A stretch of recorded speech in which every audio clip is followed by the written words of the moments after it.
السلام علیکم ورحمۃ اللہ وبرکاتہ۔ محترم ناظرین، اب آئیے یہ معلوم کرتے ہیں کہ آپ کے بارے میں، یعنی الامام المحدث الناقد امام ائمۃ الجرح والتعدیل ذہبی رحمہ اللہ کے بارے میں علماء جو ہے کیا کہتے ہیں، اس کے بارے میں ہم معلوم کریں گے۔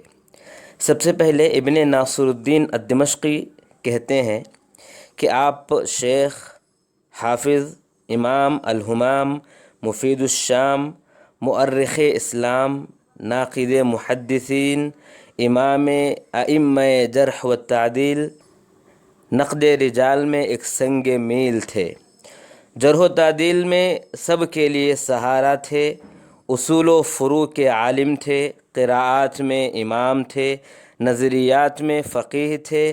آپ کو مذاہب ائمہ اور مقالات علماء کی درایت حاصل تھی۔ مذہب سلف اور سنت جو کہ مثل صدف ہے، ان دونوں کو خلف تک پہنچانے میں آپ نے مکمل سعی و پیہم کی۔ سبحان اللہ۔ اسی طرح جو ابن کثیر رحمہ اللہ لکھتے ہیں البدایہ والنہایہ جلد 18 صفحہ نمبر 500 میں کہ آپ ہی سے شیوخ اور حفاظ حدیث ختم ہو گئے۔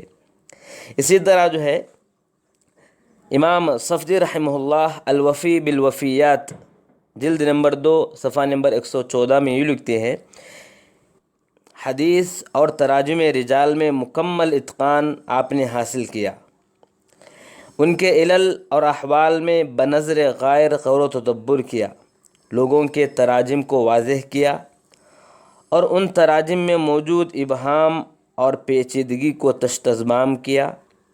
کثیر چیزوں کو جمع کر کے جمع غفیر کو فائدہ پہنچایا۔ جہاں تصنیفات کے انبار لگائے، وہیں مختصرات کے ذریعے طویل کتابوں کا بوجھ ہلکا کیا۔ اسی طرح شیخ حافظ جلال الدین السیوطی رحمہ اللہ ذیل طبقات الحفاظ صفحہ نمبر 230 میں یوں لکھتے ہیں آپ جب 18 برس کے تھے تو آپ علم حدیث کے طالب بنے۔ آپ نے بہتوں سے سنا اور بہت سی جگہوں کو سفر کیا علم کے لیے۔ ایک بات یہ بھی ہے کہ شیخ الاسلام ابن حجر رحمہ اللہ کے بارے میں کہا جاتا ہے کہ انہوں نے فرمایا میں زمزم کا پانی پیا تاکہ ذہبی رحمہ اللہ کا قوت حافظہ مانگوں، یعنی اتنا جو ہے میں ان سے متاثر تھا ذہبی رحمہ اللہ سے کہ میں جو ہے زمزم کا پانی پیا کہ ان کا جو حافظہ تھا وہ حافظہ مجھے بھی عطا ہو، میں بھی جو ہے ان کی طرح جو چیزوں کو یاد رکھوں۔ سبحان اللہ۔